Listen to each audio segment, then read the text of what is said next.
put the thing in the beacon, and nobody's company.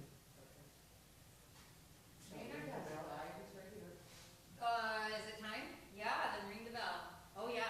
2 minutes. I have 9. We got 5. We got 5. 4 minutes. Well, I brought the umbrella. 4 minutes. We'll ring the bell in 4 minutes. Okay. You're ringing the bell. Yeah, will you ring the bell? Go ahead. Go ahead, ring the bell. People are going to gather ahead. So, ring the bell. Let's get them in here, especially Jennifer. Yeah.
Generally speaking, Massachusetts, it's interesting. Speaking in stereotypes. You've got 60%, say 60% of Massachusetts citizens support the working class. Yeah, that's true. That's true. That's true. That's true. We do it within the other way. Take the current voting days and keep winning.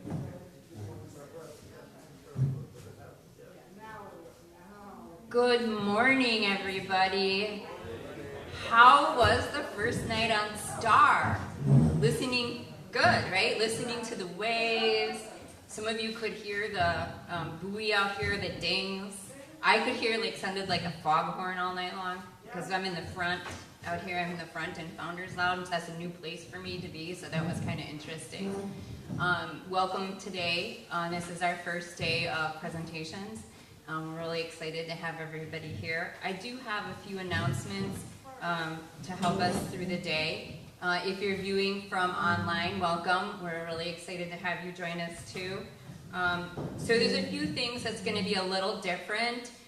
This whole week, when we do have coffee break, which is right after this presentation, it will be in the dining area by the coffee station.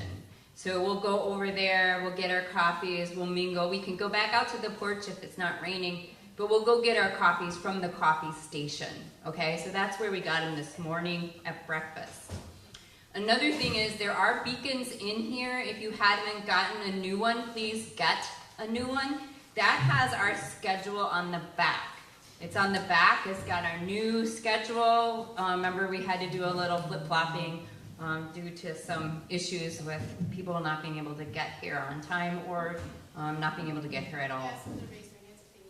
Oh yeah, if you raise your hands, Jennifer will come give you one. Perfect. Just go ahead.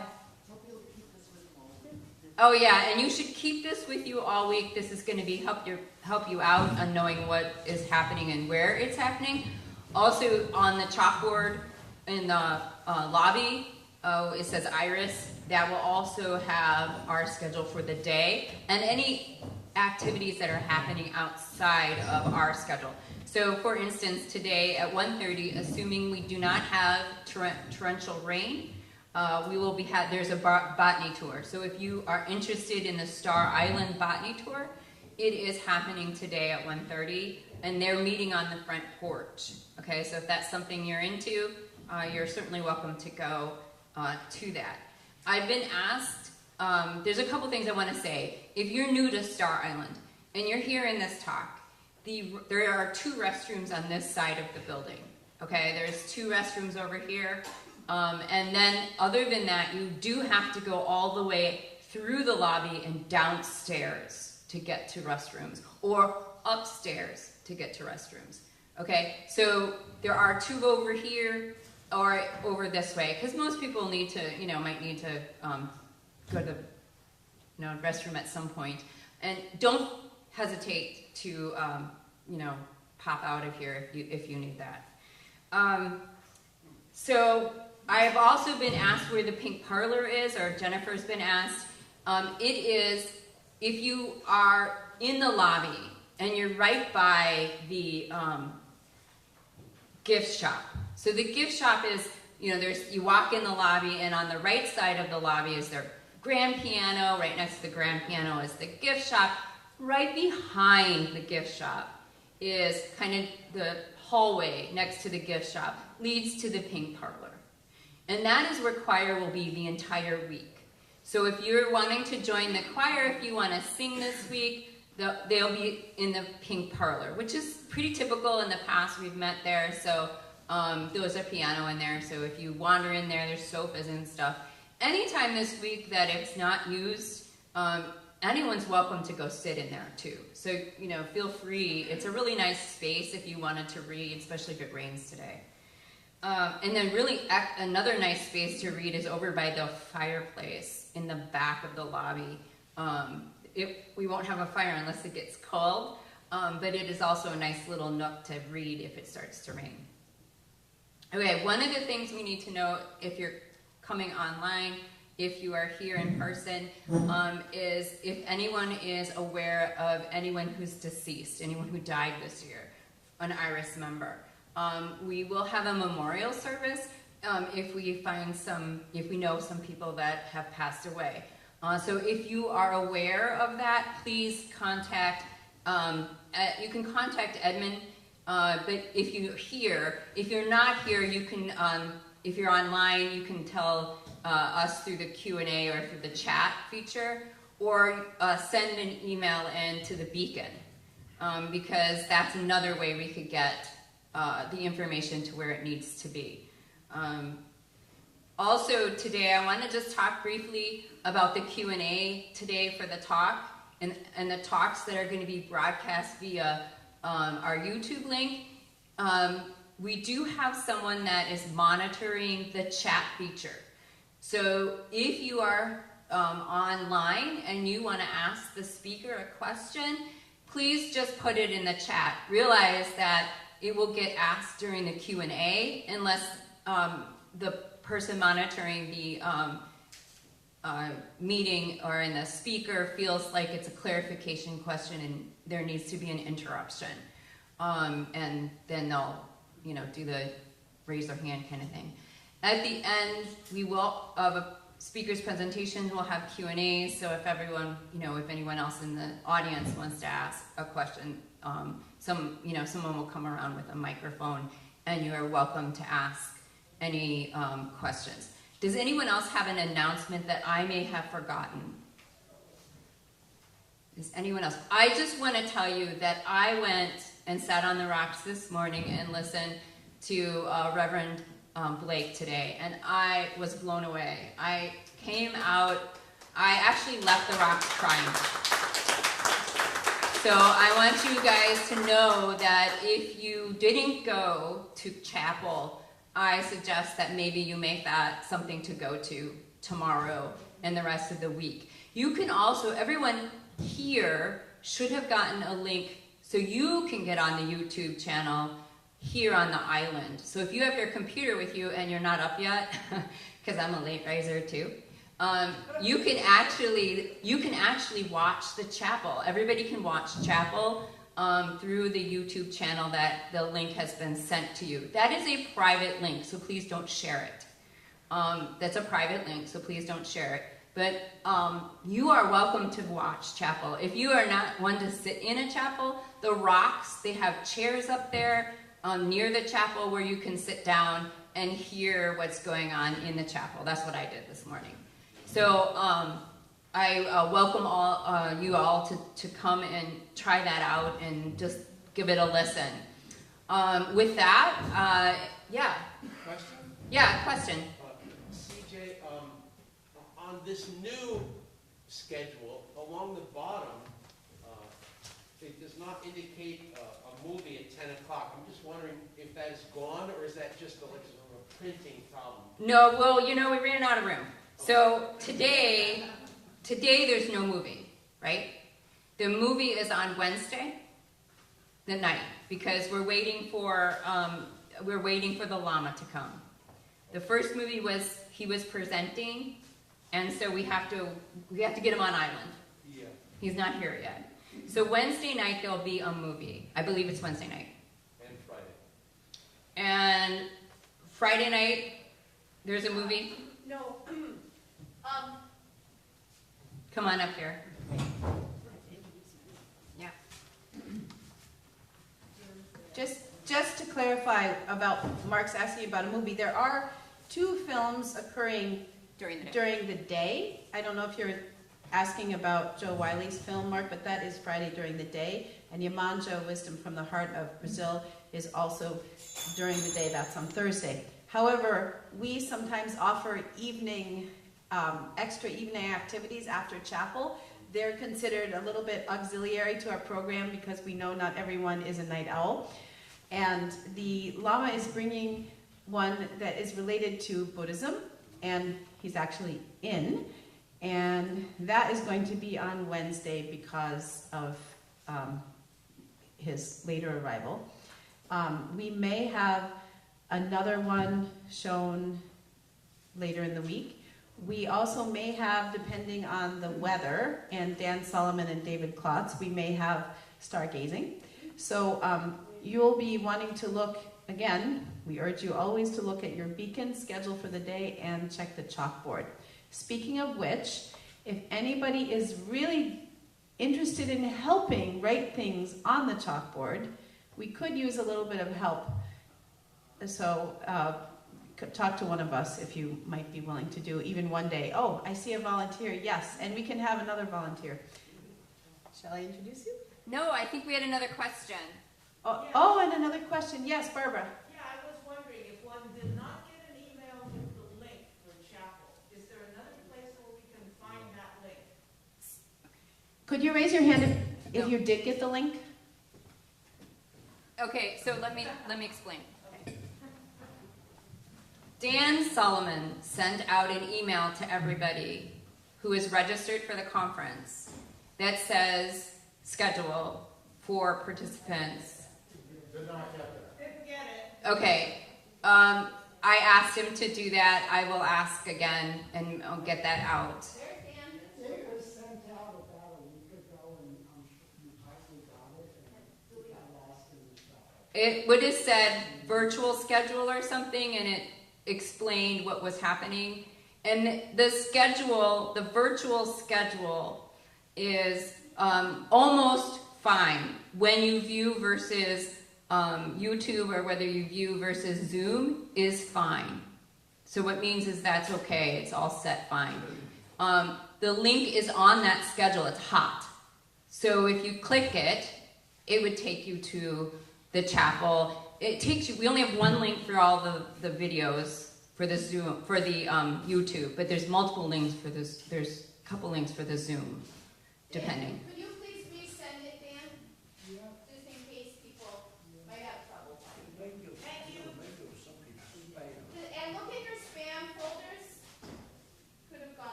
Yeah, a lot of things have hit my spam lately. I don't know, I think they've upped what they're filtering. So, okay.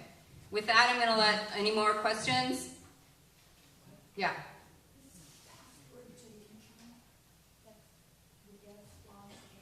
Password would be, up to the internet itself would be star-island. And you use the star guest network. But S and I are capitalized. Thank you, Ted. Okay. Thank you so much, you guys. And I'm gonna let Jennifer come back up.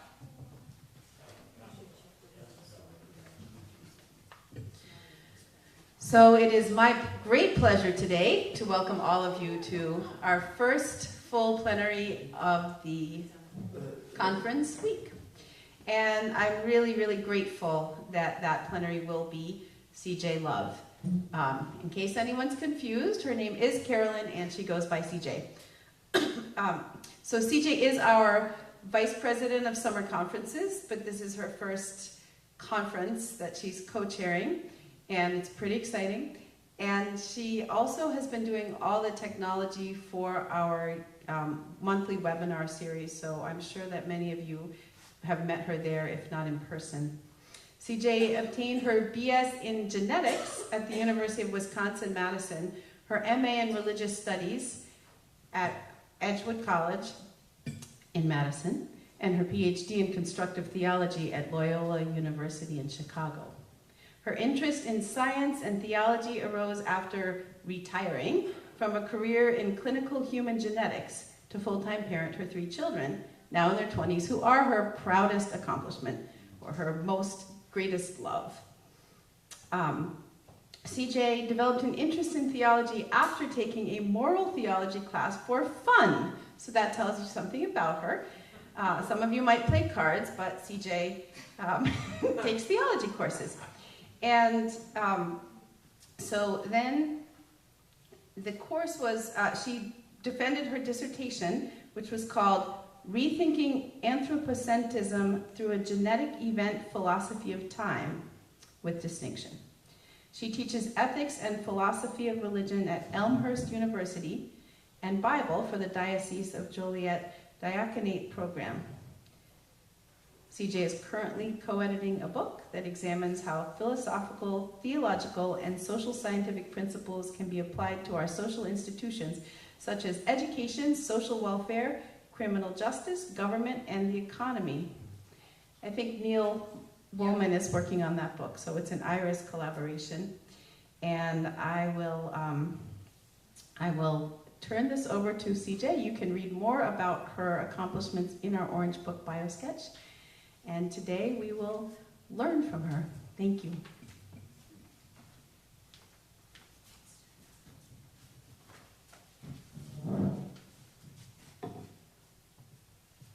Thank you, Jennifer. I am going to take this mic off, and because I move. I don't like to give a talk and be stuck on my computer, so I am actually going to move here and see if I can get this to go. All right, so we are examining the understanding of identity, we, they. And today I am going to open up by talking about how my talk is called Genes to God. A little bit broad, but that's what IRAS does. We kind of span the whole spectrum.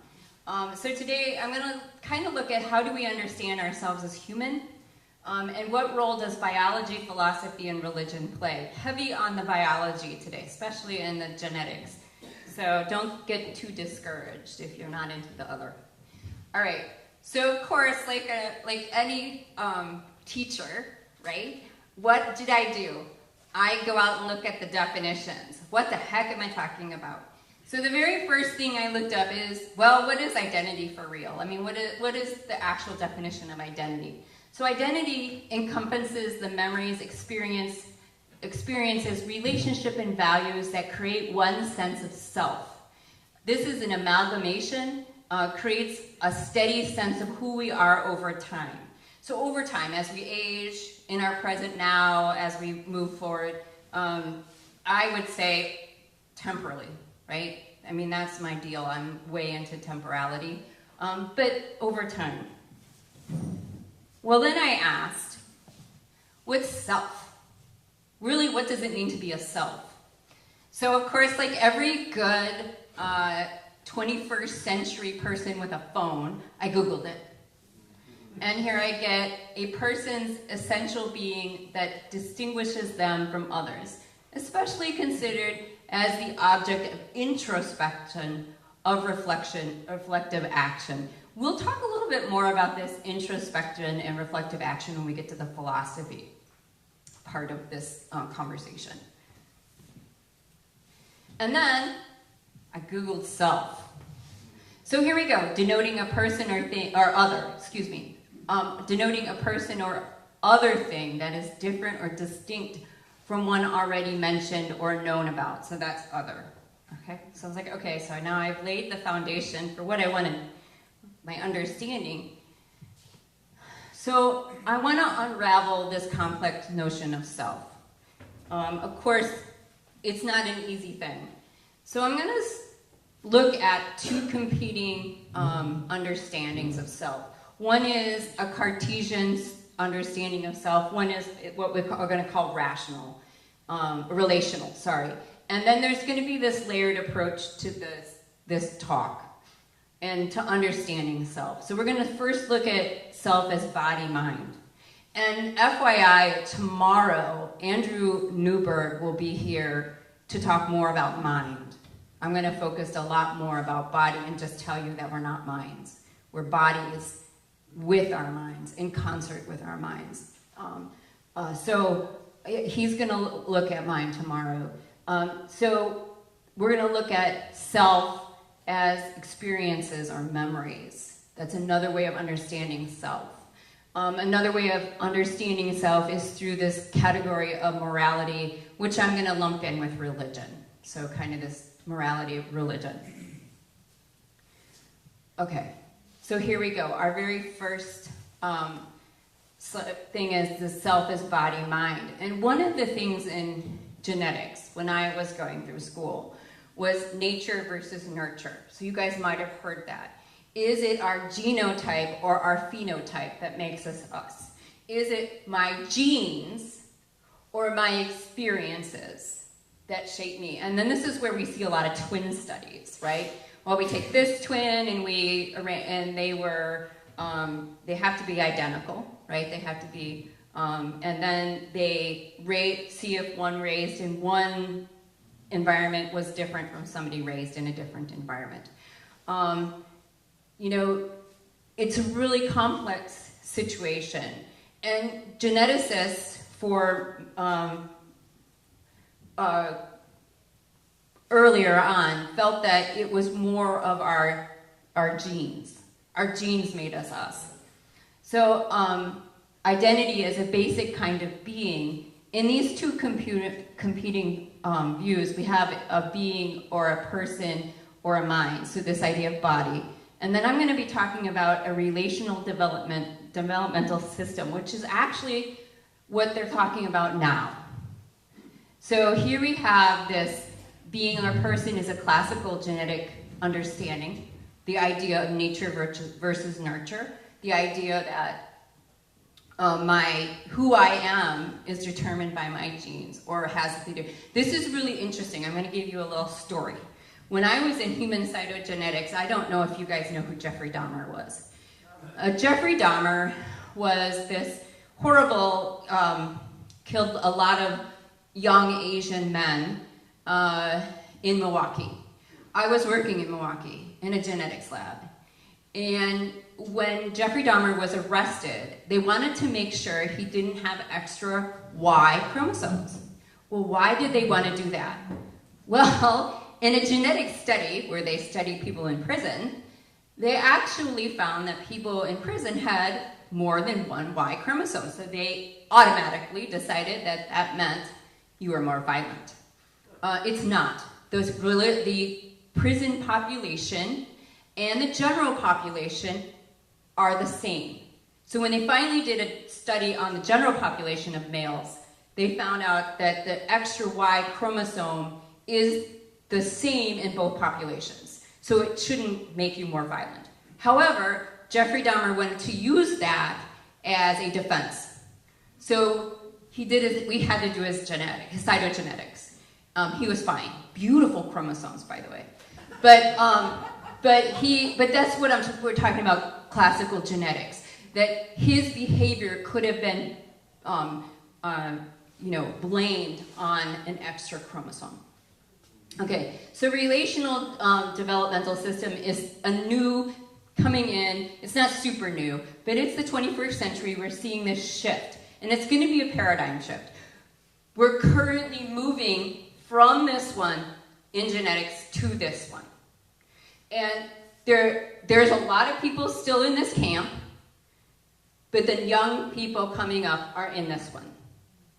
Because they're seeing that it takes a lot more when it comes to genetics, making you, than we originally thought. So here we go. So in the classical genetics, we have this idea of the DNA. So your DNA in your body is unchanging template of heredity. So you got your genes from your parents, half of them from your mom, half of them from your dad, and it's unchanging. It's there. The body is actually really good at fixing problems. So if there's a problem, point mutation occurs, your body is really actually very good at fixing it. So then also understanding is that it's identical in all your cells, except for your red blood cells. You don't have a nucleus in your red blood cells, so don't worry about those. They don't have any genes. But the understanding is every single gene, every single cell in your body has the same 46 chromosomes. And that's going to be interesting. We're going to find that's not necessarily the case, but that's what science has found. It's the sole agent of inheritance, okay? And which means it's the only way we have change is how we evolve through evolution is by change to the genetics, through the DNA, okay? And then it's very reductionistic, which of course we all know that science gets blamed for being reductionistic or reductionism, and we have this, when we come to the religion and philosophy, we're like, okay, we can't be that reductionistic. We have to think of how do we understand, self as an I. And so I remember reading a book, Chanjou, he was a neurobiologist, and Ricoeur wrote. And Ricoeur kept coming at Chanjou saying, look, it can't be like this. You can't reduce us to systems. Okay, so body-mind genetics in this relational developmental system is more holistic. It's multi-level, it's integrative, and it's dynamic and relational. So I will walk us through these a little bit more as we go through to see how this helps shape us as knowing. So the gene here is just a unit of genetic material. It's the DNA, localized in the chromosomes that determine an hereditary trait. So that's what a gene is. It's just the DNA. If it was just there, it would do nothing. You need the cellular structure in order for it to actually do its job. And what is its job? Its job is to provide a template in order to make your proteins and to send out messages. And then the genotype. The genotype is my chromosomes, right? My DNA. The genotype is essentially a fixed character of the organism, and it remains constant through life, and it's unchanged by environmental effects. Now remember, this is the older thought. So you can see the date here is 86. Okay? And it was thought that this was unchanged by environmental effects. Also here we see that one of the only ways you could have any kind of change was through transmission, recombination, or mutations that happened to your germal cells, meaning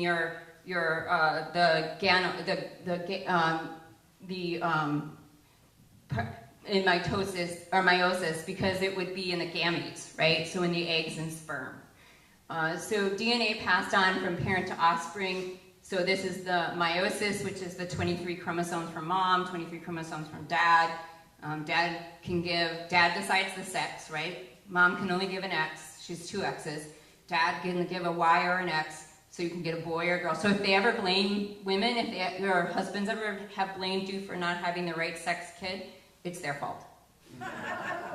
Okay, so from each parent. Recombination is when in the gametes is that segments or paired chromosomes, when they're paired up and ready to divide, they switch. So this happens before, for women, it happens when they're in utero. It doesn't even happen once a woman is born, all her eggs are there. In a guy, it happens every time, sperm populations are made. So it's all the time. But for women, it happens in utero. So segments of these paired chromosomes exchange, and they become part of the genotype. Okay. So these literally like the ends. Think of it as swapping. Like, okay, so if this is something I can't do, but if if I'm standing next to somebody, well, let's say we swap, I have an arm and they have an arm and we swap arms. That's what it would be like. Okay, so like we both have left arms and we swap our left arms out. Of course, I can't do that, but that's what it's like. Okay, mutations are germal mutations. They're also somatic gonadal mutations, meaning this would be point mutations, mostly in the male. And then this also has to be during meiosis, meaning it has to happen when the cells are dividing for reproduction. Not in your everyday cells, like not in your skin cells, not in your brain cells, not in your anything like that. This is only way of understanding the genetics coming out of the old system of understanding how we are shaped and how our genes go through, our chromosomes go through change, and how we then evolve. So it's a slow process. It's a really slow process. When you think about what happens is in our bodies fix mistakes. Most mistakes are fixed, like 99% of our mistakes are fixed.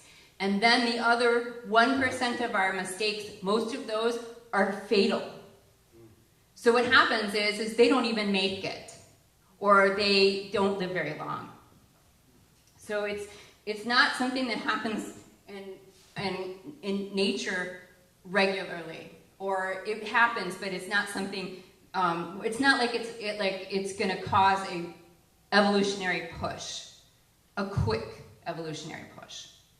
Okay, so classical genetics in the genotype and phenotype we see as a relationship between genotype and phenotype was essentially a relationship between cause and effects. The gene causes the effect of what we see. So when we looked in the mirror and we saw ourselves, we are looking at what our genes created. So when we looked at our own identity, how we understand ourselves, we were looking at what our genes made us, okay? That's the old understanding.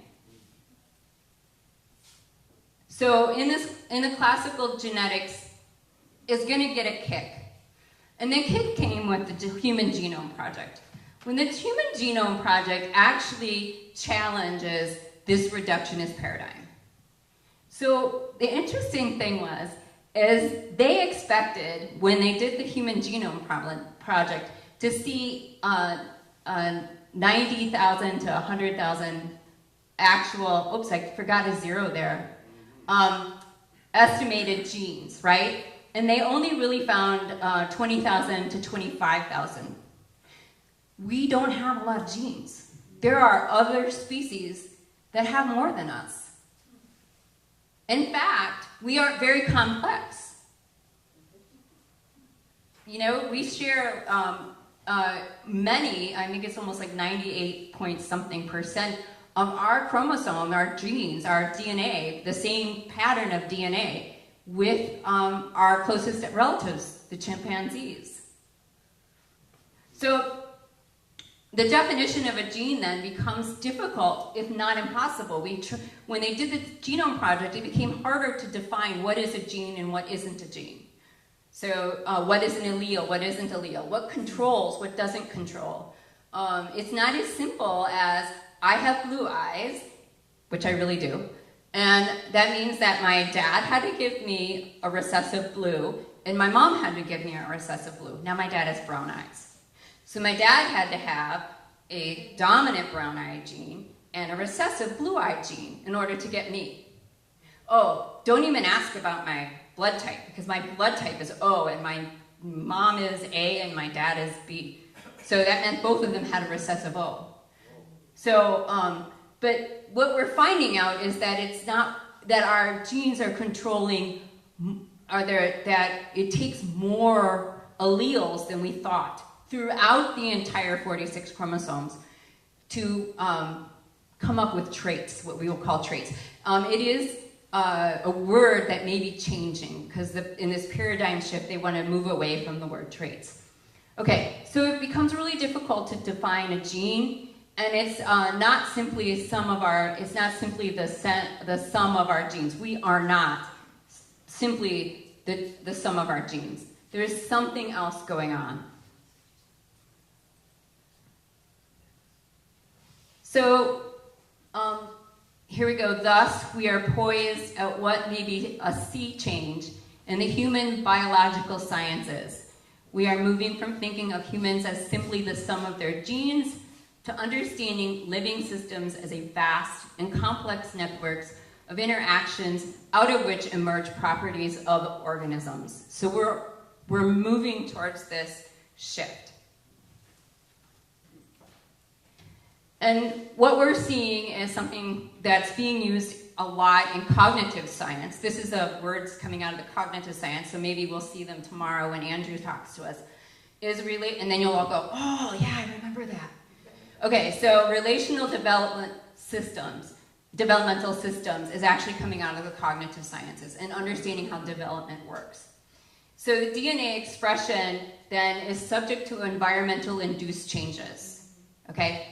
It is subject to environmentally, and we know this now through studies. Not necessarily the DNA itself, although we do know DNA can get damaged and not get repaired. So it does change through our environments, like radiation will change our, toxins can change our DNA, the actual DNA sequencing. Somatic mosaicism. Okay, this is really interesting. Okay, I'm a mother of 2 boys. I nursed both of my boys. If you did a DNA on all my tissues, you would probably find my son's Y chromosomes inside of my body somewhere, because I nursed them. So I have this mosaicism going on in my somatic cells, meaning my skin cells or whatever cells that they're there, okay? There's a really good chance that I am what they call chimera. I have somebody else's DNA in my body. Well, how does that make, your understanding, right? I mean, that's really interesting. So we have this somatic mosaicism. There's also other ways to get somatic mosaicism than just the way I explained it. It's just an interesting thing. So the soul, in this understanding, it's not the sole agent of inheritance. This actually is epigenetics. We're finding out that epigenetics is also inherited. So I will talk about epigenetics and give you a definition and everything in a minute. Just know that it's also inherited. And it's process-oriented, and there's a synthesis of organisms and context. So this is a much more holistic look at the human person, at genetics, and you could apply this to any creature, but we're going to apply this to humans. All right, so here we go. And epigenetics uses histone proteins, methyl groups, and what they call microRNA to make changes or to influence the DNA. It doesn't actually take away or give anything to the DNA. What it does is it causes like inactivation of parts of it, different types of folding. The microDNA actually causes inexpression. Okay, so gene regulation then happens without DNA change. And it's a non-DNA mechanism of inheritance. We now know that this is passed on. So it's something that, so I will talk about stressed mothers in a minute, but one of the things that happens, I can tell you now, and then we'll go back and we could skip it when I get there. But when I was pregnant, if I had trauma or stress during pregnancy, I could actually pass that on through my epigenetics to my child's epigenetics. And my child would be more likely to be born and have issues with depression. I can even give them PTSD and other types of other things that you would lump into this understanding of who I am. How do they understand themselves, right? What is their being in the world? Phenotype variation in response to environmental conditions. We'll talk about that too. And so we see this body mind here again, and this is environmentally induced epigenetic change. So environmental stress response is one way. Food is huge. That's one of the reasons why pregnant women started to take folic acid, was to prevent spina bifida. But we're seeing that what happened then is all the manufacturers started putting folic acid into our food, like our grains, and we're seeing that that could be a problem. That could actually be leading to obesity because it's changing our epigenetics and insulin and how we actually process food. And then famine. Famine is huge on how your epigenetics, what happens. It's really interesting. We'll look at that in a second. So is pollutants. So pollutants are endocrine disruptors, and then social interaction, and I'm going to talk about affectionless control, just as an example. So here we go. We have this environment, and this is what I was talking about. If the mother experiences stress, when I was pregnant, if I experienced stress, I would have produced more cortisol. And the cortisol then it elevates the levels that my fetus would experience. And this adjusts the stress axis actually of the fetus. And what happens is this makes the fetus hyper-responsive to stressful events. Depression, PTSD, anxiety, all that goes up. And it goes up because there's been a change. And this change is, and I don't know if I'll say it right, glucocorticoid, I guess, or HPA programming. So it's this reprogramming of the epigenetics that changes how somebody responds to stress. So if you're under a lot of stress, your child that's born can also have this higher elevation of stress, understanding of stress themselves. And thus they see themselves, through a different lens. Depression, anxiety, PTSD. We'll see a little bit about that, I think, when we get to food. Okay, so this is an interesting, I'm going to show you two studies that were, one's in Sweden, and it was a famine that occurred, so they take great records. Both of these countries have excellent health records. And this famine occurred, and they were looking at males, because they actually were looking at the male population, and especially those who were joining the armed forces. And they had this famine, and what they found out was paternal grandsons. So a paternal grandson, if you say your dad's grandfather, if that's you, your dad's grandfather, right? You would be the paternal grandson. The males exposed to famine before adolescence. So if your great-grandfather was If your grandfather was exposed to famine, not your dad, your grandfather, this is really interesting. If your grandfather was exposed to the famine, you as a son, not a female, the females did not get this benefit, you as a son are less susceptible to cardiovascular disease. You have a lower rate than the normal population of cardiovascular disease. And so this is one of these cases of epigenetic inherited changes.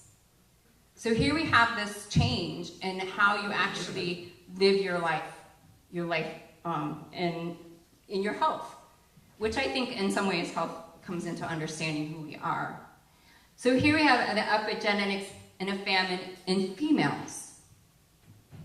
So this is the Dutch famine, and this was due to the Nazi control. The urban areas wound up having famine because there was a cutoff of the food going into the cities. And again, excellent records were kept, and as they grew up, as the children of these women grew up, they have these records. Okay, so they have all the excellent records. When you look at the records, you see that the expecting mothers who are exposed to the famine, their fetuses who are also exposed to the famine, because you know if you're not eating, your fetus is not eating, right? It's not eating, except kind of gross yourself.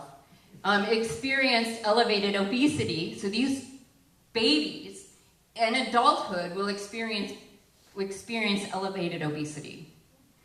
Schizophrenia, active disorders, high blood pressure, coronary heart disease, type 2 diabetes, breast cancer for women, and kidney problems. And they found that it depended where you were in trimesters, earlier versus later in the trimesters. So it's a really interesting study looking at how food actually affects development of a fetus.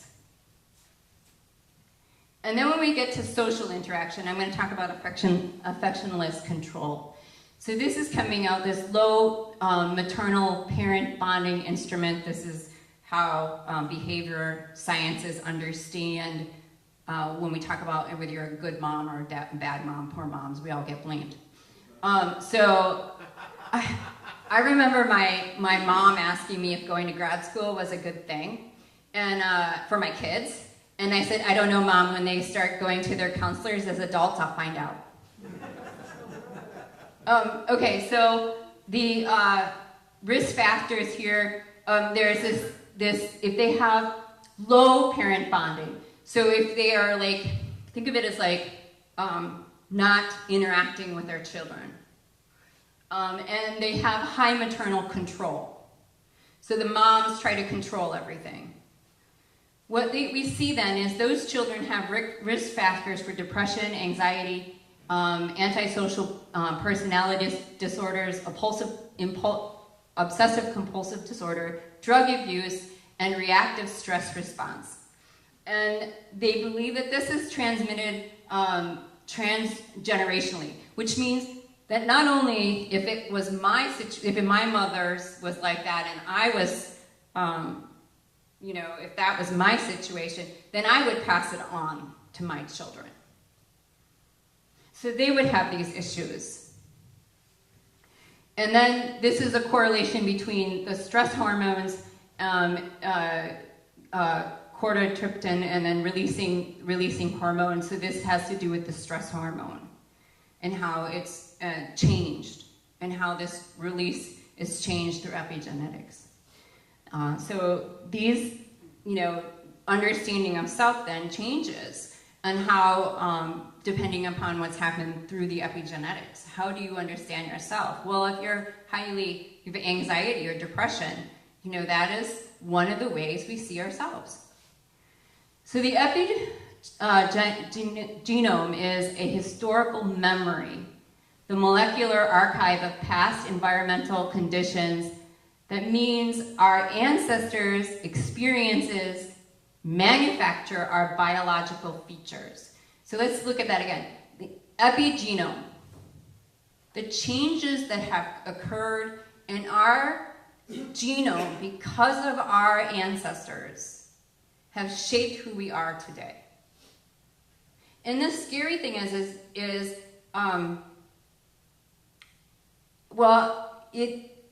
DNA itself, there is no such thing as race. That is a socially contrived understanding of how we understand self. But being classified in a race, or being classified if you are in your social, where you fit on the social ladder, right, actually affects your epigenetics. It actually affects your next generation and your next generation. Now, can epigenetic effects be changed? The answer is yes. That's the good thing. They can be, sometimes through diet, sometimes through how you live your life. So they can be changed. But they actually do contribute to us and who we are as beings, as people. And it does impact us. Like when people say, oh, it's historical, and how can history be passed on? It is passed on. All right. So epigenetics at the molecular level, we see this social categories of race, class, and social position are important. This environmental factors of maternal care, nutrition, and toxins are important. Bodily processes, metabolism, and health are important. And these are things that are outside of this understanding of mind. They contribute to mind, but they are actually things that are happening in your body, in different cells in different ways. So changes in one cell could be totally, the change can be in multiple cells, the same cellular change can happen, and the way your liver cell uses it is different than the way your brain cell's using it. And the brain cell's using it different than maybe, a muscle cell. So we have this bodily processes, this idea of bodily processes are important in understanding self. So our DNA and our epigenome, with its unique record of our ancestors past, along with our own personal genetic combinations, recombinations, and epigenetics form our biological foundation and our biological now. So, like, who we are right now. So how do we understand ourselves? So, using this body-mind concept, I'm going to suggest that we're interconnected between mind and brain. We're not a mind, or we're not just a mind or brain. We're a mind, brain, body, and the environment. Not just our physical environment, but our social environment. Because those social changes in your epigenetics can happen anytime you've experienced stress. And they stick with you. So if you had a considerable stress in your life, that change can be with you for the rest of your life. There's this web of interrelationality inside and outside of the human body. So that's, it's just not just us, it's us in our environment. It's us in our food. It's us in our social interaction. It's us in our culture. And it affects our body. Not just because we say, oh, it affects our mind psychologically. It is actually affecting our DNA. Or our epigenetics and how our DNA is transcribed. So we are creatures among creatures who share the same building blocks, the same DNA, the same RNA, the same kind of proteins. We're not unique when it comes to being an animal, except that we can self-reflect, right? But we're creatures among creatures. That's why like genetic engineering has a lot of it could be really helpful in medicine in the future when we have, because other critters' DNA can be put into us just as easy because their DNA is our DNA I mean, it's the same substance. We are a body along with our mind and the environment, and we keep and utilize time. So we understand ourselves through temporality. And it's a holistic understanding of being in time. I'm going to talk a little bit about time now. Can I ask you what time it is? So I'm not going so long. Huh? 10:20? 10:20. Great. I don't want to sit here and go after coffee hour. That would be really bad. That would affect our epigenetics when we all need to have the caffeine to get us going. As you can see, I have my Star Island coffee mug over there. All right, so experiences of memory. So here we also have a dual understanding of this. We have this understanding that we are actually our memories, and this is coming from John Locke. John Locke understood that if I'm going to use Jennifer as my guinea pig.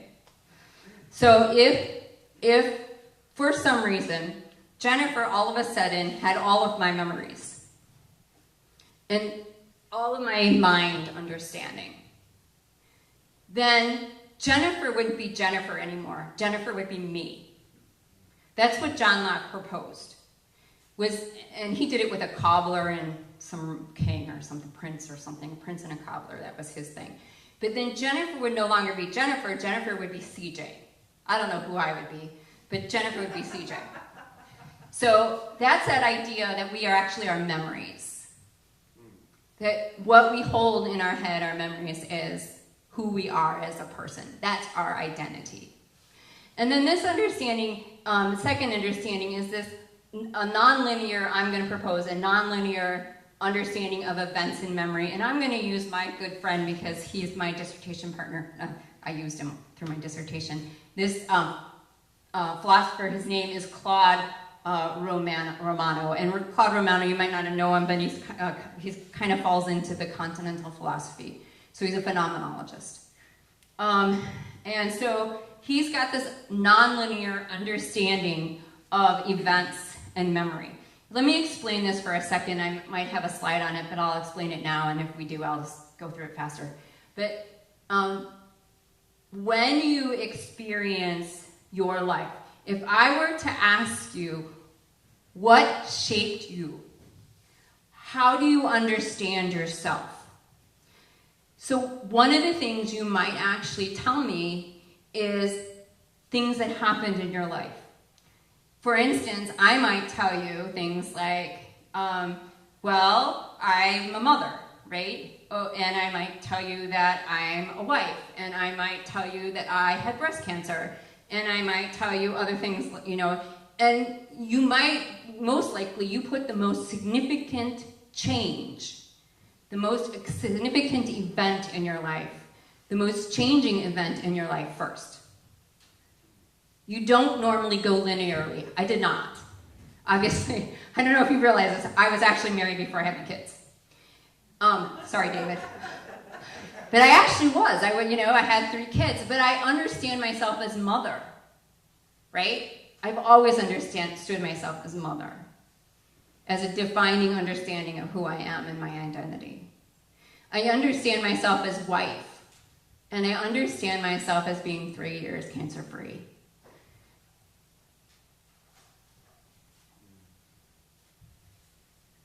Sorry. So, these are events that happen in my life that have shaped me. And how did they shape me? They made me on reflection. Upon reflecting on these events, I can see how they changed how my being, what we call being in the world. How did I interact with the world around me? Changes. I mean, all of you who are parents know that once you're a parent, life changes. You don't even remember that you couldn't go to the movies on the spur of the moment, right? Or you couldn't just drop everything and go get a coffee because you had kids. They had to come with you. And maybe, you didn't want to deal with what it was like to go take them to a coffee shop, right? Because if you had my kids, I feel like I needed to, strap them in. I have ADHD in my family, so we had some interesting moments in restaurants. Okay, so that's kind of where that's coming from. So one of the things Romano talks about is selfhood signifies an advent. That's you and I. An advent, that's fancy philosophical language for us. You and I, we're an advent. A selfhood signifies an advent's capacity to be open to events. So you're being able to be open to events. And you will, you are. You may not think so, but you are. I mean, if something happened to you today that's life-changing, you're going to bounce, I hope, and be able to incorporate that into who self is for you. So open to events insofar as these events happen to, I'm going to say you, unsubstitutably the capacity to implicate yourself in what happened to you, or the capacity to understand yourself from history and the possibilities it articulates. So I'm going to give you an example. If we have this huge storm blow in, Edmund, can I pick on you? Okay. If we have this huge storm blow in, and Edmund's out there playing your banjo, if he's out there playing his banjo in the middle of the storm and gets hit by lightning, which we hope never happens, but you survive. Okay, if the lightning has some sort of changing effect to him, and then later on as he reflects upon it, that's a life event, right? That's an event that's changing, life-altering, okay? And Edmund's going to remember not to play the banjo out in the rain at the very least, okay? So the idea is that it's to give you this capacity then to understand yourself through history, and this way of articulating it when you reflect upon it. So it's, how do I understand myself as mother, and how do I explain that to you? Okay, so here we go. So it's this philosophy of phenomenology, understand self through a non-linear events. So we don't ever really give you guys, when we sit down and write the most important things in our life, I told you, we don't really put them in chronological order. Oh, I was born. Well, okay, I was born. Yeah, okay, man, that happened. I'm here. But that's not what's most significant to me. It might be really significant to my mother, but not so much to me. I'm here, but my eyes don't see that as the, most important event when you ask me about who I am. How do I see my identity? So there's this possibility of event. And this possibility of event is our adventure, meaning we're the adventant, and our adventure is our life. So this possibility of event is our life world, and it drives it. And we encounter others. So we encounter with it configures this possibility. So for Romano, encounter with another is huge. It opens us up to new possibility, new events, new understanding, new reflection. And if it's long-term, it can actually change us and allow us, upon reflection, to be different and see our world differently. And we all know these kinds of stories, like when you get to know somebody who's not like you. And then you say, wow. And you have this new understanding open up about who you are and about how you understand being in relationship with that person. So it opens us up to this ceaseless new possibilities, and it changes our being in the world. So it changes how we actually move in the world. So, when you are in a relationship, you do change. You do act differently. You do walk through the world.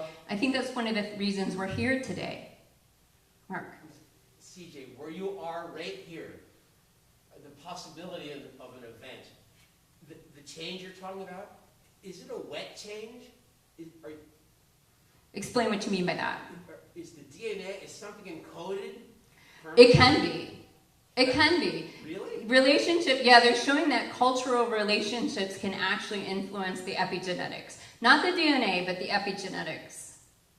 Yeah. It can. There's a lot more studies that need to be done, but they're looking at how these things can affect us. So it's important. This stuff, who we are and how we treat each other is important. Okay. So genetics and adventure, your life. So biologically, understanding, so I'm going to put these two pieces together here. Biological understanding that transmission connects us to our becoming or our being in the world, which is what you asked me. It's marking the beginning of our human adventure or life as experienced through events. So it's not linear, okay? And it's our temporal beginning opens us up to the immemorial past of our DNA and our epigenetics. That means our history, our people who went before us, all the way back. All the way back. We have in our DNA the very first DNA of the very first creature that was ever on the earth. That DNA is in us. So our future possibilities and the future possibilities of our species as a human, as Homo sapiens, we see this is mutation, recombination, and then the epigenetic change is passed on through this and shaping who we are.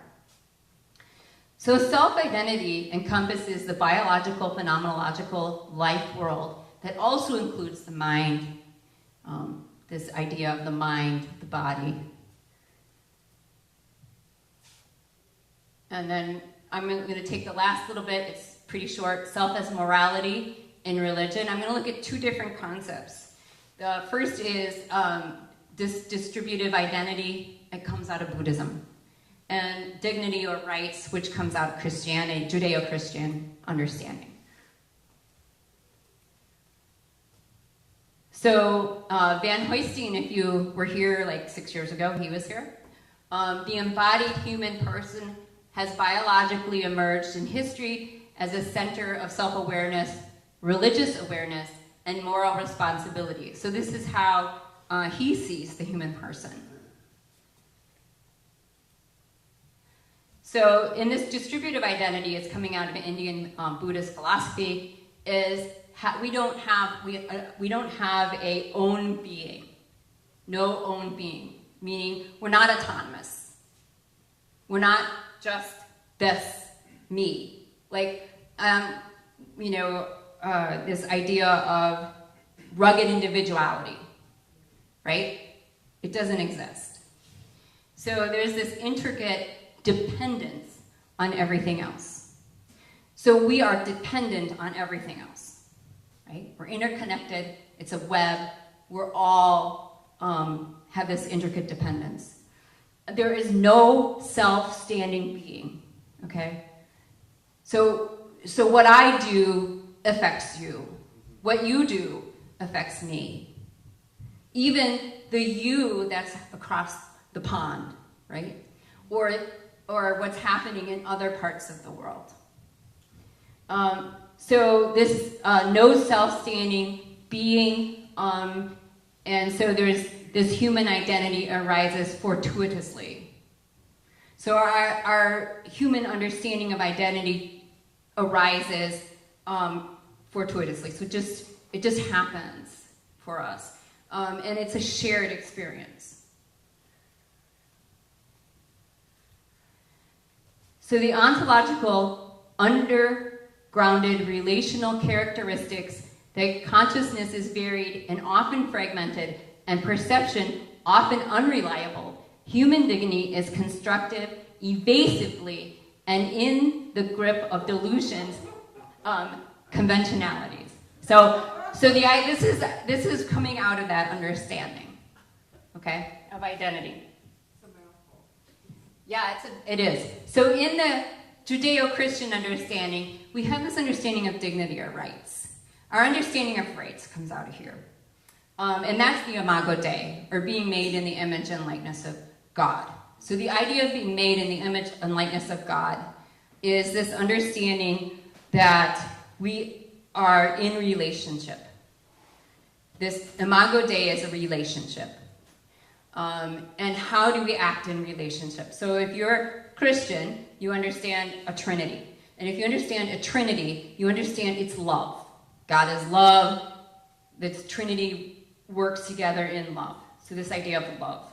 And that this relationship of love. And we're called into that relationship. And because we are made in the image and likeness of God, we have human dignity. So we don't have to earn it. We just have it. So this idea is present and active in this relationship between us and Creator. And we are free to choose it. So it's not something that should be jammed down somebody's throat. I teach religious studies, and I get a lot of students that tell me this has been thrown in their face so many times they don't even want to talk about it. But I make them talk about it. So relationship with God as moral agents. So we have this relationship with God as moral agents, and we are then called to have relationships with each other as moral agents. God asks, whether you're looking at the Old Testament or the New Testament, so the Hebrew scriptures or the Christian scriptures, which encompass both, if you're looking at either of them, you are understanding that you are called to love. And Christianity isn't the only religion that has the love others as yourself golden rule. I mean, we're not Christianity, Judaism does not hold like the only golden rule. So don't think it's just limited. It just happens that we're not going to do a lot of looking into other faith traditions because we're going to look at faith traditions later on. I just wanted to give us a taste. So our past, our present, and our future are part of our reflection. That reflection consists of the physical body, the philosophical essay, which is our essence, and the theological imago Dei, or understanding of ourselves as being the image of God. So this is a really interesting little experiment that these two researchers did, and it was a identity experimental where they studied these people, and they gave them this microchip situation, and they asked them how do they understand themselves, what form their identity. So you're in a car accident. I'm going to give you the example. You're in a car accident, and you now have brain damage. But I have this microchip I can put in your brain, and it sort of works. It's a little fritzy. So you have to decide if if you're in the camp alone with your body, then having a microchip in your head already changes your identity. You are no longer you. Okay, so if you put the microchip in your head and your memory's fritzy,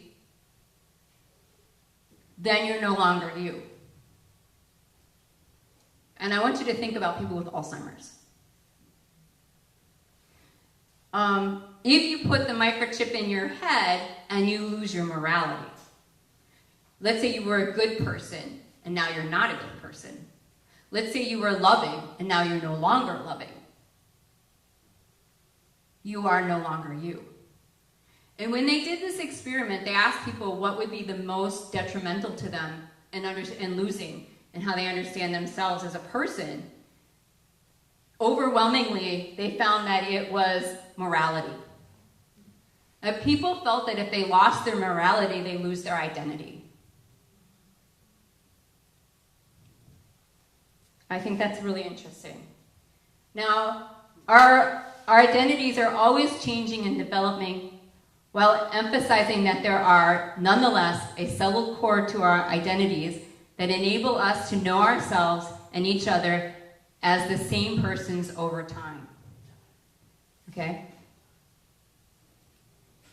So here we have this, I suggest that we have a layered approach that is not one over the other. It's not our mind over our body, it's our mind and our body in concert with the environment and our culture. It's this non-linear events in relationship and reflection. And of course, it takes into the understanding that culture also includes our religion and our morality. And if you guys want to talk about morality as not being connected to religion, that's fine with me. I'll talk about you after some other point, but my students and I like to talk about that a lot. So I want to say thank you right now, and then I'm going to ask if there's any questions.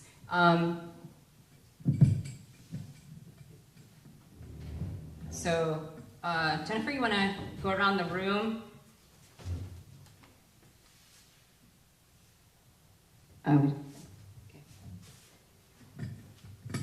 Go to Marion. How does epigenetics differ from the old notion of acquired characteristics? Well, the epigenetics is something that can happen to me right now. And and it changes who I am. And it changes like how my body functions. Where before we didn't think that could happen. We thought it had to be like this monumental DNA change that affected that. And it's not. What we're finding is that it's not as complex as that. In the sense that it's complex, but it's not as it happens faster. So we evolve faster. Does that help? Well, I'm thinking of the old discredited notion of acquired characteristics like the giraffe's neck. Okay, this is really cool. So the acquired characteristics of the giraffe's neck helps anyone. So the idea is the environment shaped the giraffe's neck because they either had, let's say there's an issue, all of the trees that are tall have leaves, but all the middle trees have no leaves. But that acquired tradition would help the people with long necks. It would also help the ones with short necks who could maybe eat the grass. But that would be an acquired characteristic. Epigenetics helps environmental things go faster. So it can respond to the issues faster than like necks. Like, okay, I had a long neck, so I survived. So environmental pressures can force changes faster, but not to the DNA by getting a new gene, because it's outside of the actual DNA. It's the surrounding stuff that either sticks to the way it folds, or like the methylation is a sticking. The methyl groups stick and inactivate, or it's pulling things off, or changing the folding patterns. I don't know how to explain it more than that. It's such a it's exploding. It's a field that we're going to see in 10 years. It's going to be incredible what they have knowledge of. And your last few minutes, I think, sort of moved into a different kind of explanation of things, of humans, of selves. Because to that point you've been saying coming out of the genetics and coming out of the epigenetics. But when you put morality into it, then we're also trained to say you can't let people get away with any kind of behavior. There has to be some responsibility. Me as a moral person acting in society, I have to take responsibility for some of my actions. And that sort of forces me into a vision of the self, there's this entity which is in control, which can control my moral actions, and there's a breakdown of that, which is not a descriptive thing, it's an ought.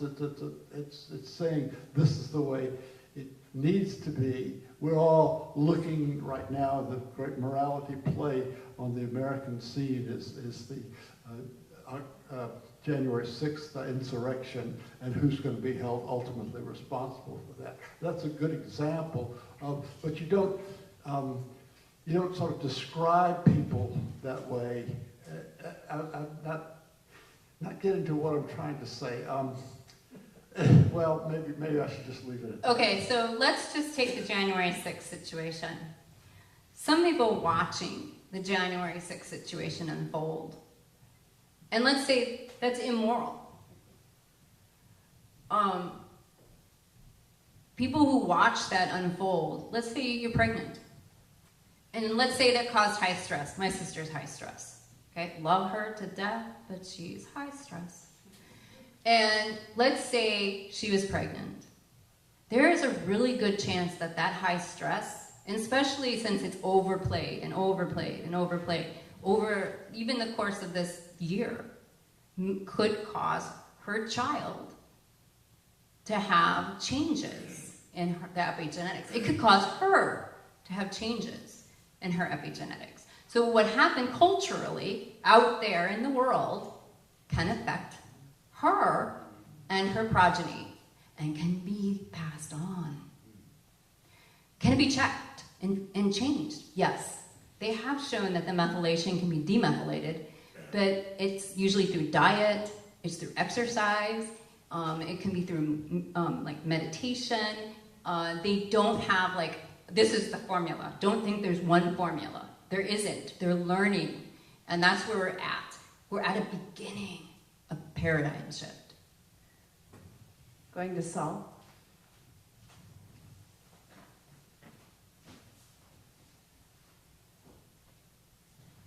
Thank you for your challenging presentation. I have a lot of questions, but I'll just focus on one. Can you all hear me? I think yes. You can, yeah. Okay. The question I have is one that goes to identity and genetics.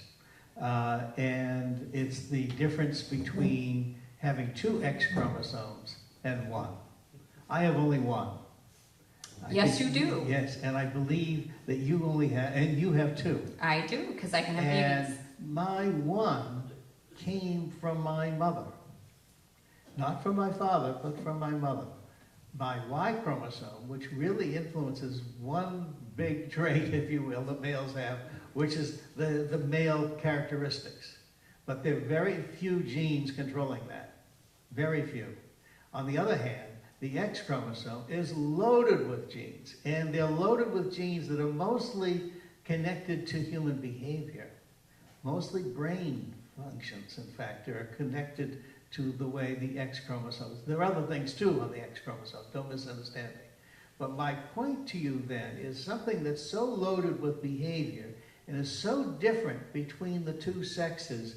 How would you like to frame that? I know that in my case, my mother's X chromosome that she gave to me came from either her mother or her father.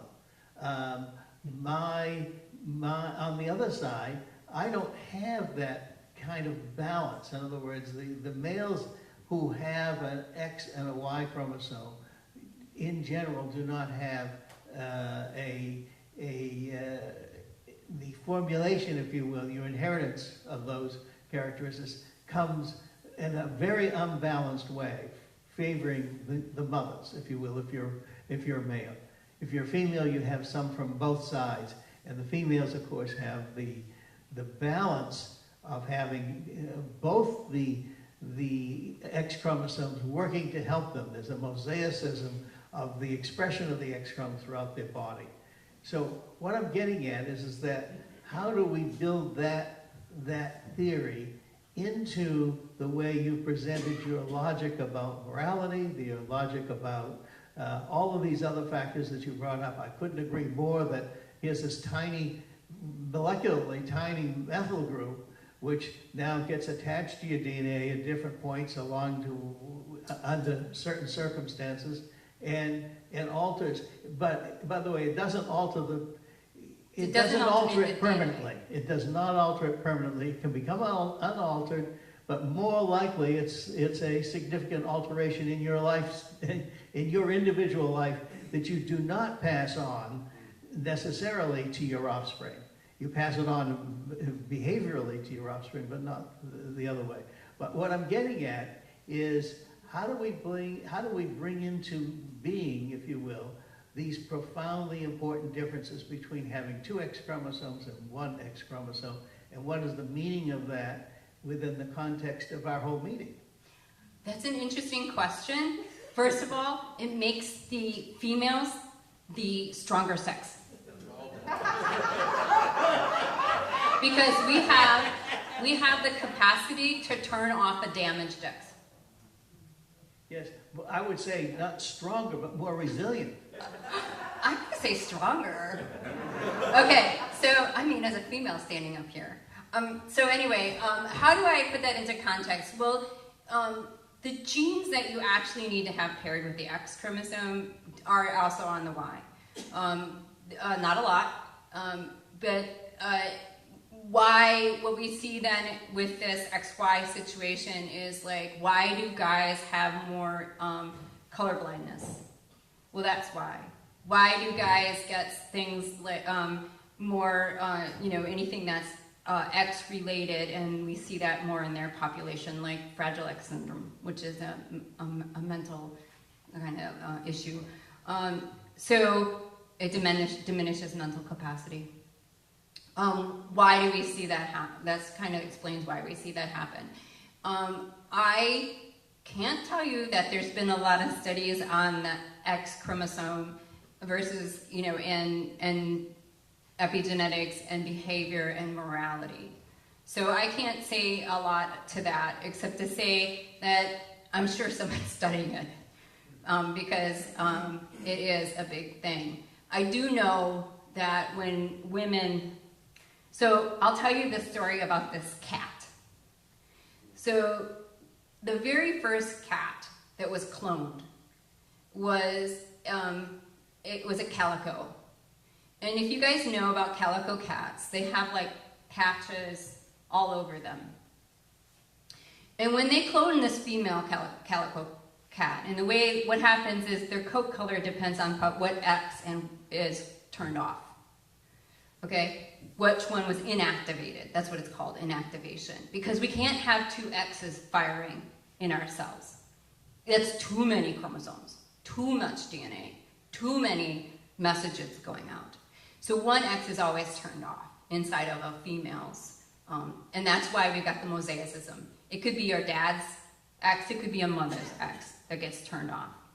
So this calico cat is going to have, is going to be cloned. It's true. This actually really happened. It was cloned. And the progeny or the results, the cat that came out, had a different pattern because the DNA was turned off differently. The X chromosomes also had a different personality.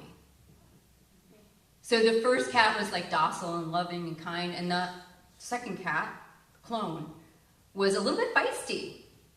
So it just shows you that which X's are turned on and off are really important. So they are important, even in women, which we don't know which one is in which cells are going to be turned off. And we don't know how that cell itself is reading that DNA.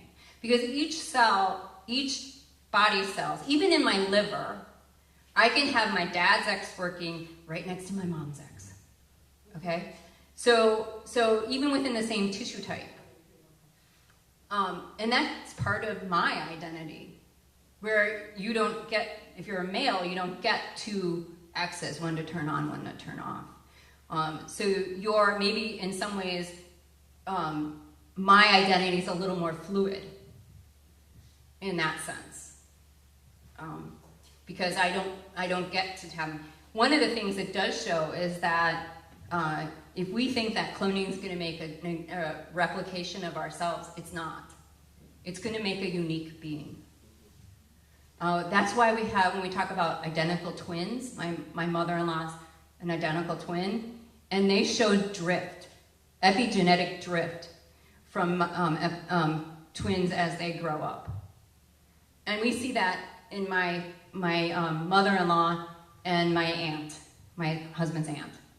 We see the drift happening in their mental capacity, in their physical capacity, we can see them becoming different. I have a question down here. We're pretty close on time, so I ask that you keep your questions and comments brief, and we might have to keep answers brief too. I'm going here, and to Lisa Solomon, and I think we might have to stop at that point because we'll be on Okay. the other. And then you can always catch me on the porch. Okay. And this is Stephen. Thank you, Doctor, for your intriguing presentation. This is my first exposure to epigenetics in general and your work that you've done in the field of theology and morality and the connections between the two of them. I would dearly love to investigate this further, and if it exists, could you direct us to a publication that would be comprehensive, a publication in writing or perhaps some sort of, electronic resource? I'm going to take this one. We are going to be compiling a conference reading list from all the presenters, so that will come out in the final beacon, and we'll make it available online. So in the beacon is a link to one of my papers that you may read if you want to see how I look at temporality and start this connection. That's the beginning of how this comes out. And Barnaby. Thanks. Great opening talk, CJ. I couldn't help but notice, maybe it was random, maybe I didn't hear correctly, that the list of benefits from the famine in the men was positive and in the women was negative. And it raised for me the question of, this field is so huge, is there a big danger of our cultural stereotypes and all of the things that are wrong with how we look at the world really distorting the research? Yes, that is a huge problem, and that's one of the things that this our relational development system, wants to avoid. That's why they want to change the language. They want to start changing the language, and they're warning that we may substitute this for what we have now in a very reductionist system, and also blaming. And that is a problem, but we're in the beginning of this. So there are researchers out there that are very aware of this, and they are trying to make sure that their voices are loud. But remember, paradigm shifts is when the old is moving out, the new is moving in, the old voices are still loud. Think about Einstein. Einstein didn't want to have, the same understanding, Determinism. He didn't probability. He didn't like probability. He didn't like probability, and so even in Einstein's situation, thank you for coming to my rescue. Even in Einstein's situation, he didn't want to let go Of determinism. of a determinism. So we have to realize we're moving into a new way of thinking, and part of that is how do we shape that new way of thinking? And Lisa Solomon. You painted a very dire picture of how stress affects the fetus, and if you just keep going through generations, it just sounds like the world would be impossible to live in. So can you talk about some of the positive moderating factors? So let's go to Saul's situation. So Saul said, not everything is passed on. And he's right. When we have gamete formation, whether that be, the problem with women is it's done when we're a baby, okay? When we're in utero. We are born completely eggs formed. So unfortunately, if we had a methylation change in those eggs, it's there, okay? But most of the time, when gametes are formed, they're stripped of that methylation. They're cleaned up. So it's not necessarily passed on. But what they want you to know is it can be passed on. And that we have to be aware of this, that environmental changes affect us, whether that's stress, whether that's toxins, whether that's food, whether that's, cultural, that it's not as simple as saying just our, this DNA that 46 chromosomes is the only thing we pass on. Does that make sense? So we do get a cleaning, like everything. Our body wants to make it perfect before we have pass it on to the next generation. It doesn't always work like that. Okay? Is that helpful? Yeah. Okay. So just so you know, it's not on once and done. So. Thank you so much, CJ. I know, well, all right, Paul Carr, one more question. I want to ask about cultural change. You know, 2 centuries ago, we were independent and we needed guns to defend ourselves from the Indians. And, you know, that didn't happen in Europe. We have some Europeans today, and they don't have guns in Europe. Like, you know, policemen in England don't have carry guns. You know, our policemen have to carry guns. And you say, well, you know, epigenetic change, obviously it happened in Europe. How long is it going to take for America to change so that we can become lured and we don't have to have guns? Well, I would say that we have a gun law because we wanted to be able to fight against the British. And we wanted to defend ourselves. It has nothing to do with the Native Americans. It has everything to do that we felt we should have the ability to defend ourselves, especially against the government at the time, which happened, sorry, to be England. So I don't know how long that will take. That's something for a researcher. I mean, we could propose a grant and see if we could get a research project going on this thing. I don't know. It would be a good question. I'm sure there has been changes on how Americans perceive violence. And how, you know, how we react to violence. And that's part of who we are. That is actually part of the epigenetic changes, but that hasn't been studied as far as I know. So, all right, you guys, that's it. Wait, we have to say thank you. Thank you so much, CJ, for this very stimulating presentation. Thank you guys, and coffee is through those doors. And then at 11:30, we return to hear from our Shapley Booth scholar, Dylan Belton, who'll be presenting right here in Elliott.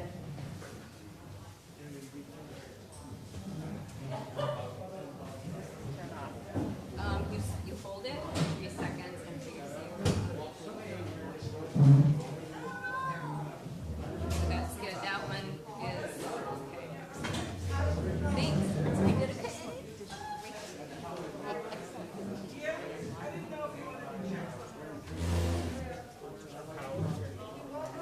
The power cord. Here, I think this is it. Here's the power cord. It's put in. We're good with that, right? For your presentation, I couldn't quite catch the resource material. Okay, so there is a, in the orange document, did you grab one? There is one of my papers that's there. And then we're going to put out a reading list. So make sure your email address is given, because you're here visiting us. So make sure your email information is given to Dan Solomon. I will point him out to you. Did you say Dan Solomon? Yeah, he is. Yeah, he's here on island. So hang on, let me. So we don't hear people. Okay. I'll show him to you. I'll point him out. Oh, he's right there with the backpack. One way of characterizing your presentation is it made my whole week worth it. So awesome, Chuck. I could go home now and I could say it was all worth it. Good. No, it was just, and for me, one of the things that always happens at these conferences is I hear what people are saying about their perspective, and then I extrapolate to a bigger picture. And one of the things I wanted you to know in that is, for me, what you said about our way of being, or us as individual human beings, you edged out a little bit. I just extrapolate that to us as a species. You know? Oh yeah.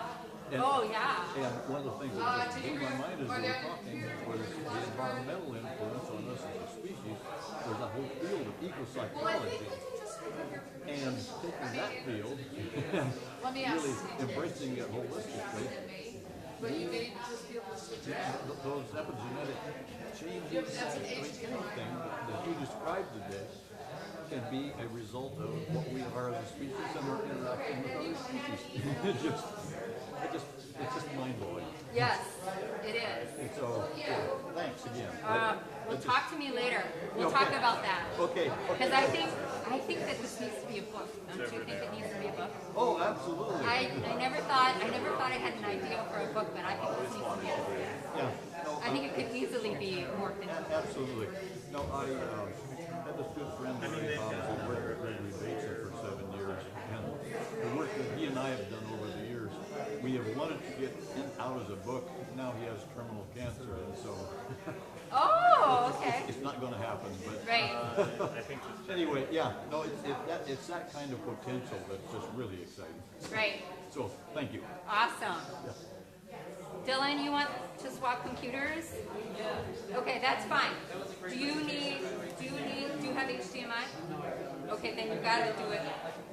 Yeah, we'll put it on a stick and we'll put it on my computer because we need to have an HDMI to get on the projector. Is there anything we can help with? No, I turn that off. That's charging to make sure we have it for the next time. And I turn the other mic off, so I think we're good. We're plugging things in to make sure that we have it. So I think we're great. Thank you so much.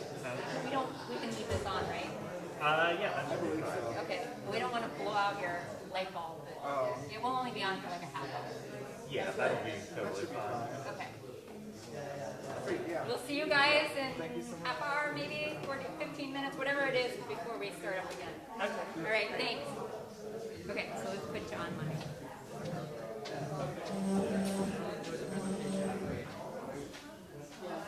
I'm fascinated by the whole systems theory.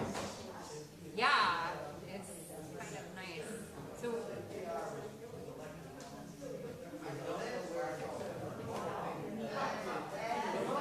nope, I have more than one port. I just have to look at them. And then my son used to say to me, Mom, these things have 3 sides to them. Okay, up, down, and then, the right side, the wrong side, and then the actual right side, you always do this now, and I'm going to just open it.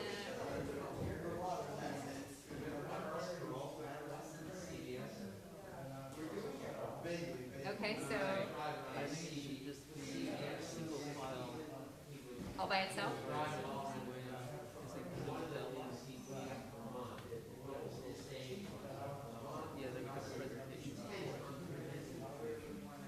So you can use the mouse wherever it went to advance your slides. Where did it go? It's over here. So if you just, oops, and I just did it anyway. So if you just click on the mouse, it'll advance your slides for you, like you would. I go backwards because I'm so used to a Mac and I'm just terrible. Okay, so let's get you up on your slideshow from the beginning, and then we'll just put this up anyway. Okay, so you're going to go this way, and then you're going to go back this way, okay? And I don't know how you're most comfortable. You can tell I'm most comfortable away from my computer. But if you're most comfortable right here, that's fine. But Well, I'm gonna do a kind of. I have some written stuff. I'll be doing back and forth, so I might just have to stand here with the mic and then read a bit, and then also just talk. okay, so that you're set up. Okay.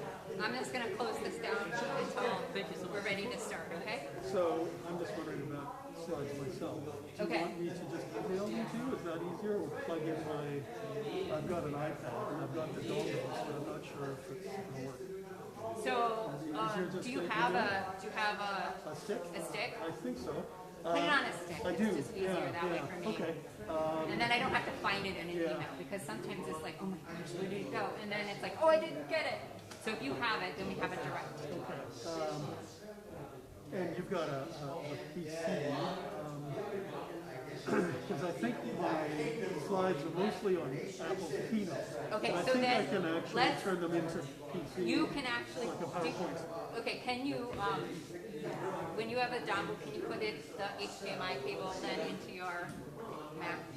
Yep, it's an iPad, but I think it should work. I haven't tried it. Okay, so let's try it. Not right now. Let's try it closer to your talk, like lunchtime or so. Okay. And will come out here when we can bring the tech crew with me, because I sent them away. Right. And we need the tech crew. You know, and the other thing is, it might be, I mean, it's a little bit of a complicated paper, so I was thinking some slides would help people. It always does. Yeah, maybe I should do that.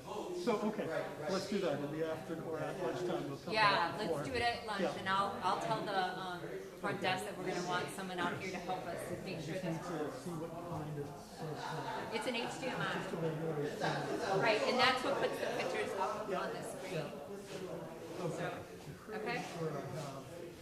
And what does that plug into? So- Actually, I have a cable because I've got a USB-C iPad, but I have a cable that goes from that into HDMI. It's HDMI and So HDMI. it should be that way. And if you don't have the dongle, they have them here. Okay. So we just have to make sure that we have what we need. Think about Okay? it. But let's try it out, because the last thing you want to do is read Yeah, fooling around. 5 minutes before talk and you're like, I don't know how to do this. Yeah. Sounds good, thanks. Alrighty, thank you. We've got 45 minutes.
I'm gonna try it.